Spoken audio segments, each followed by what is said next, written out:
नमस्कार दोस्तों, आशा करता हूँ आप सभी स्वस्थ होंगे और आनंद पूर्वक अपने जीवन का मजा ले रहे होंगे। दोस्तों, इस समय बैकग्राउंड में आप कुछ म्यूजिक, संगीत, गाने की आवाज़ आ रही होगी जिसे आप सुन रहे होंगे। ये हमारे घर के जस्ट बगल में छठ घाट है, जहाँ पे सांस्कृतिक कार्यक्रम का आयोजन हो रहा है। लोग छठी मैया के गीतों का आनंद ले रहे हैं। तो मैंने सोचा आज छठ के इस महापर्व के बारे में बात करते हैं। सनातनी संस्कृति में छठ का ये पर्व या जो इसमें जो व्रत रखा जाता है, ये सभी व्रतों में सबसे कठिन व्रत होता है। ये त्यौहार 4 दिन का होता है, जो कि पहला दिन नहाए खाए से शुरू होता है, जो कि परसों था। दूसरा दिन खरना से शुरू होता है, जो कि कल था। तीसरा दिन आज है, जिसमें डूबते सूरज को अर्घ दिया जाता है। और चौथा दिन कल होगा, जिसमें उगते सूरज को अर्घ दिया जाता है। यह 4 दिनों का त्योहार है। इसको महापर्व बोलते हैं। ये बिहार और पूर्वी यूपी से होते हुए आज भारत के कोने कोने में, और जो छठ को मनाने वाले लोग हैं वो विश्व में जहाँ कहीं भी हैं, वो व्यापक स्तर पर इसका आयोजन हो रहा है। ये दिनों दिन ये फैलता जा रहा है, पर क्योंकि इसके पीछे का कारण है इसकी सादगी। इसमें प्रकृति के प्रति कृतज्ञता का बोध और प्रकृति के प्रति अपना समर्पण भाव, सूर्य की पूजा। इसमें कोई मीडिएटर नहीं है, इसमें कोई मूर्ति नहीं है, इसमें कहीं कोई मंदिर नहीं है। इसलिए ये बढ़ता जा रहा है, सूर्य की उपासना है। तो बात करते हैं छठ के पर्व की, जो कि सूर्य साधना और चेतना का उत्सव है। जब मानव सभ्यता ने पहली बार आंखें खोली तो उसने जो देखा, सबसे पहले देखा, वह था सूर्य, जीवन का स्रोत और प्रकाश का साक्षात देवता।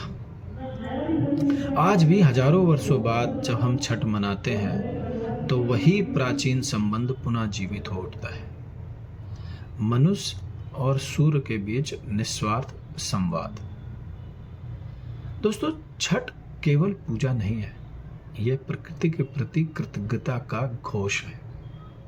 जब संध्या की बेला में जल में खड़ी स्त्रियां, माँ, बहनें डूबते सूरज को अर्घ देती हैं, तो वह केवल सूर्य को नहीं बल्कि जीवन की संपूर्ण यात्रा को नमन करती हैं। डूबते सूरज का पूजन सिखाता है कि अंत भी उतना ही पवित्र होता है जितनी की शुरुआत।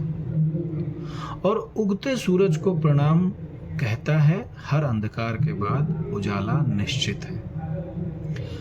कुछ विद्वान कहते हैं कि छठ का जो दर्शन है वो महात्मा बुद्ध की शिक्षाओं से गहराई से मेल खाता है।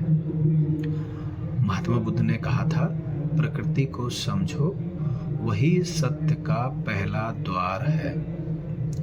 छठ में भी वही भाव दिखता है।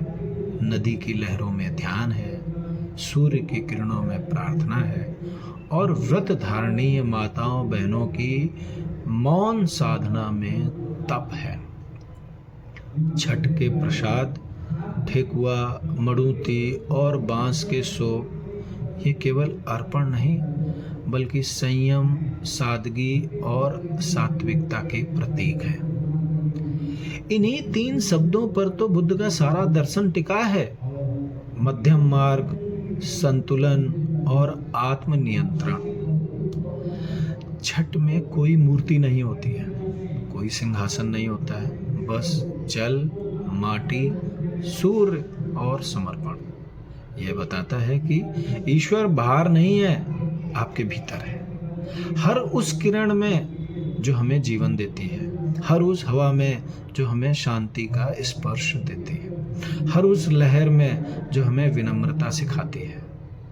छठ वह क्षण है जब हम, यह मनुष्य, यह सृष्टि प्रकृति से एकाकार हो जाता है। जब वह सूर्य की ओर देखता है तो उसके भीतर का अंधकार स्वयं मिट जाता है। अब दीपो भव। यही तो बुद्धत्व है, आत्मा का वह जागरण जो बाहर नहीं भीतर घटता है। जय छठी मैया। आज का अर्घ केवल सूर्य को नहीं, बल्कि ज्ञान, समर्पण और संतुलन, इन तीनों को अर्पित है। क्योंकि जब मनुष्य प्रकृति को प्रणाम करता है, तब वही क्षण सृष्टि का सबसे सुंदर क्षण बन जाता है। इसीलिए कहते हैं छठ सूर्य साधना और चेतना का उत्सव है। नमस्कार।